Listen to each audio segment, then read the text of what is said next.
Oke, semangat pagi teman-teman. Saya Abes Sarto. Selamat pagi. Ya, beri aplaus sekali lagi untuk Pak Abes Sarto. Mungkin ada pertanyaan teman-teman dari sebelah kiri saya. Oh, Pak Yohanes. Iya, mau tanya Albert, Ya. jarang saya temui leader yang bisa sampai mencetak 5 derek IT. Nah itu kuncinya gimana? Monitoringnya itu gimana juga? Oke. Supaya mereka tetap fokus pada jalur yang tepat, gitu. Masih ya? Oke. Ini sesi leader nih ya. Ya, jadi caranya bagaimana? Saya setiap tahun saya ini jadi kan gini, untuk jadi AAD atau jadi AD itu pasti ada jalannya, betul nggak? Nah, jalan itu yang tahu siapa? Kita ya, para leader ya. Kita kan udah pernah lewati.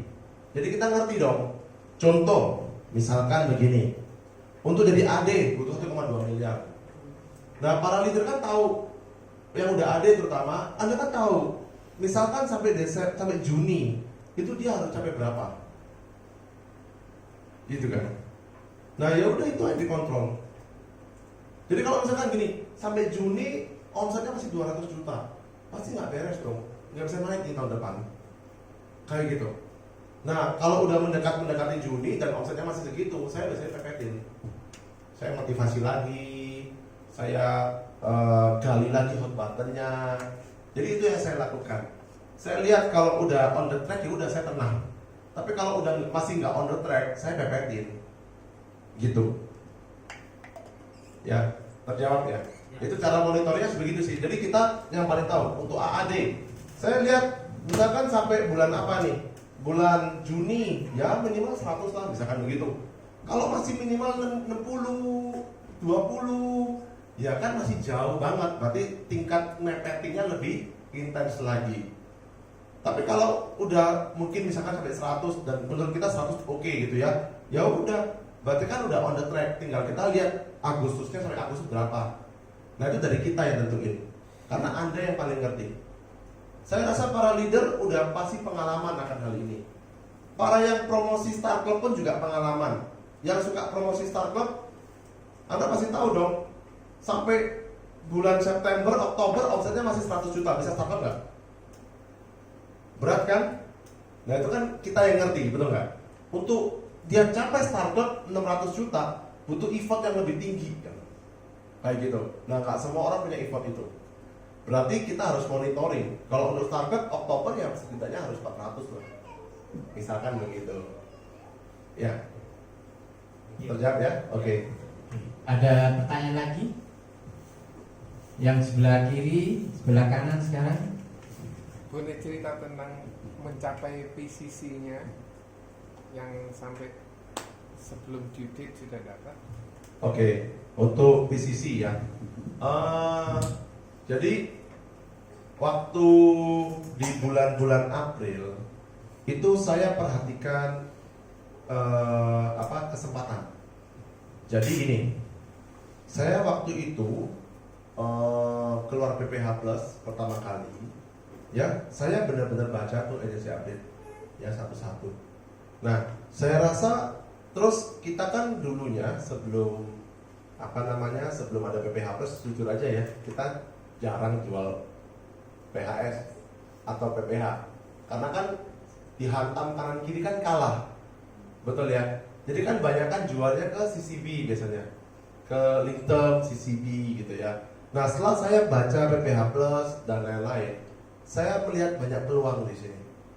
Nah makanya itu waktu PPH Plus muncul dan lain-lain, saya sama Ko Andi ya, kita gerakin semua tim, bahkan nasabah kita yang dulu kita pernah jual CCB itu untuk jualan PPH Plus. Pertama kali yang dijualin bukan yang ini, yang di SFA itu bukan malahan, tapi yang dijualin adalah yang belum punya HS sama kita, punya PPH. Itu yang kita makan duluan. Jadi itu yang kita makan semua tuh, ya kan? Baru setelah itu yang SFA di upgrade-upgradein dan lain-lain. Jadi cepet-cepetan. Karena waktu itu kan lagi gerilya semua kan, semua agent Prudential juga lagi ngebut, betul nggak? Apalagi ada yang di SFA ada isi upgrade plus dan lain-lain. Jadi waktu itu kita ngebut banget di April, Mei, Juni, ya kan? Nah, pertanyaan gini loh. Tapi saya lihat ada banyak orang walaupun keluar PPH plus nggak bisa pakai kesempatan itu. Kenapa kok bisa begitu? Saya rasa cuma satu jawabannya. Kesempatan hanya bisa dilihat orang yang punya target. Kalau orang itu nggak punya target, dia nggak akan pernah bisa lihat kesempatan. Ada lihat kesempatan pun pasti nggak dijalankan. Kayak gitu. Tapi kalau orang ini punya target, punya ambisi, punya target yang jelas, ada kesempatan sekecil apapun pasti diambil. Gitu sih. Jadi jujur aja sangat banyak tertolong dari PPH Plus. Ya. Jadi nasabah-nasabah yang CCB yang sebelumnya kita jual Linkem, CCB, pasti kalah lah sama kanan kiri gitu ya. Ya kita jualan untuk yang PPH Plus. Lagi pula kan enak ya kalau jualan PPH Plus cepat.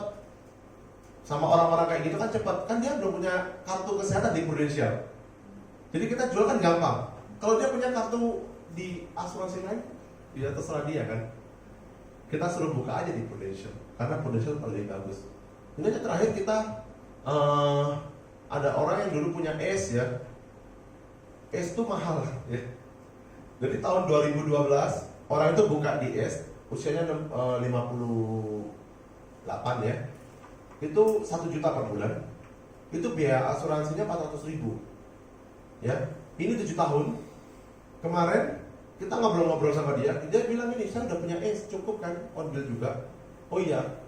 Limitnya berapa? 700 juta. Gitu kan? Karena ada MERR dan lain-lain gitu kan. Saya bilang, ini gimana? Saya nggak bilang tutup kok. Terserah, mau ditutup boleh, mau enggak juga nggak apa-apa.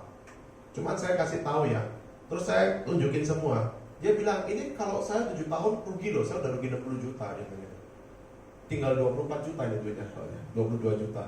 Terus saya bilang gini, kita coba cek lah COI-nya berapa biaya asuransinya. Tahu nggak? COI-nya itu 980.000 sebulan. Preminya 1 juta sebulan. Itu kalau dilanjutin rugi atau untung? Rugi kan? Jadi saya bilang, ini kalau dilanjutin tambah habis kamu duitnya. Kemarin rugi duit 60 juta, nanti ruginya 120 juta. Ini malah, betul nggak? Iya, ya udah tinggal bilang gitu aja. Terus gimana? Ya kalau saran kamu apa? Ya jelas kalau saran saya ambil Prudential. Kita kan sampai 85, di S sampai 75. Gitu. Udah gitu cuma dapat kamarnya 300.000 aja teman-teman. Ya kan?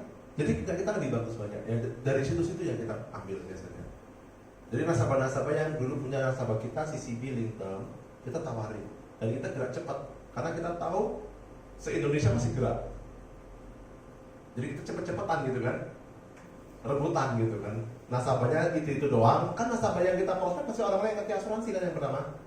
Nggak mungkin kan nasabah yang saya nggak suka sama asuransi, terus teman-teman prospek terus buat apa? Capek lagi. Anda tawarkan iPhone sama orang yang nggak punya handphone atau yang udah punya handphone? Udah punya handphone, Anda tawarkan iPhone apa orang punya handphone? Kalau Anda tawarkan yang Vivan sama orang yang belum punya handphone, betul ya? BPJS sama orang belum punya asuransi. Tapi kalau PPH Plus, ya sama orang punya asuransi lebih cepat lah. Ini udah open mind kok sama asuransi. Hanya dulu nggak ngambil di kita karena punya kita kan kurang bagus. Sekarang kan nomor 1. Gitu. Nangkap ya konsepnya. Itu aja sih. Oke, thank you. Oke. Terima kasih sekali lagi untuk Bapak